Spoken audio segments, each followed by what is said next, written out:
Hello students, आज का हमारा सिविक्स का टॉपिक है understanding a criminal justice system. देखिए, हमारे क्रिमिनल जस्टिस सिस्टम में यहाँ पे मैंने 4 पॉइंट्स मेंशन किए हैं। First, police, public prosecutor, the defence lawyer, the जज। फर्स्ट ऑफ ऑल, पहले पुलिस के रोल्स देखते हैं। देखिए, पुलिस हम सबके दिमाग में एक इमेज है, या हम सबको पता है पुलिस होती है जो मौका वारदात पर आती है। इनका ये जरूरी काम होता है हमेशा इन्वेस्टिगेट करना, यानी छानबीन करना।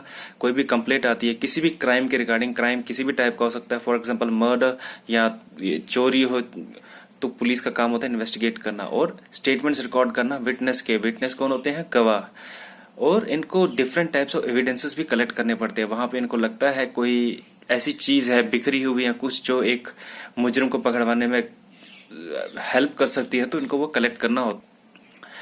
और उसी इन्वेस्टिगेशन के बेस पे ये ओपिनियन फॉर्म करते हैं। ओपिनियन इन द सेंस कि ऐसे चोरी हुई होगी, ऐसे मर्डर हुआ होगा, तो अगर तो इनको किसी इंसान पे शक होता है कि हाँ जी इसी ने मर्डर किया है, क्राइम किया है, कुछ किया है, तो वो एक चार्जशीट फाइल करते हैं, यानी उसके खिलाफ सबूत फाइल करते हैं किधर? कोर्ट में।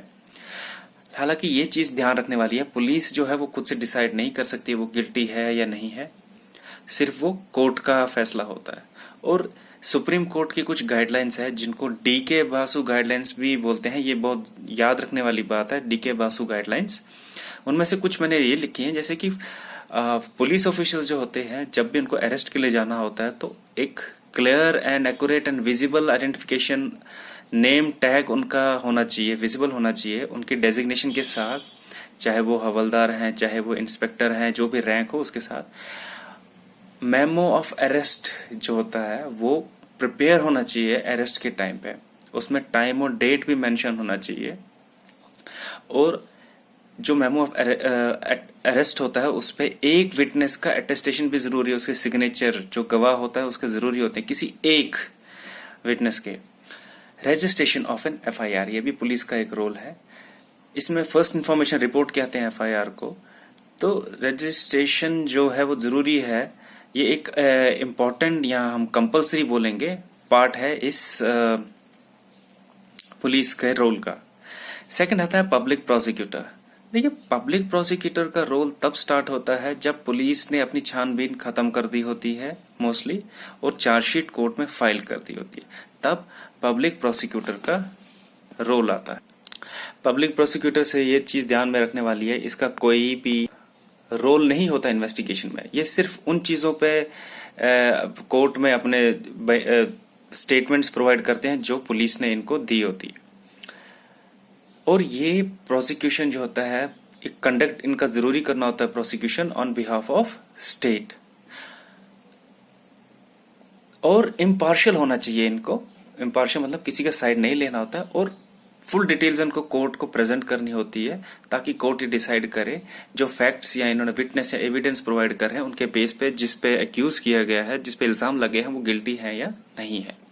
इसके बाद रोल ऑफ द जज। जज हम सबको अमूमन पता है, उनका रोल बहुत ही सिंपल शब्दों में कहा जाए तो बस ये स्टेटमेंट या डिसीजन पास ऑन करना कि कोई एक्यूज्ड है या नहीं है, जो ये दलीलें सुनने के बाद।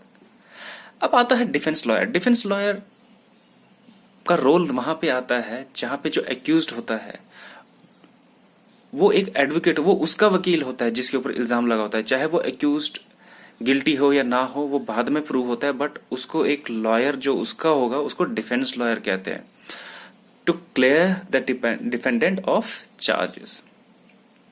अब देखिए, ये चारों तो हो गए हमारे।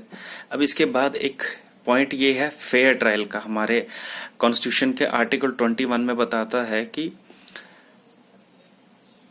Right to life states that a person's life और liberty can be taken away only by following a reasonable and just legal procedure. यानी कि किसी का हक तभी छीना जा सकता है जब उसके कोई एक अगेंस्ट कुछ लीगल प्रोसीजर चल रहे हो या कोर्ट डिसाइड करे, अदरवाइज उसका हक कोई नहीं छीन सकता है। फेयर ट्रायल में उसको लॉयर लेने का पूरा हक है, अपने आप को डिफेंड करने का पूरा हक है।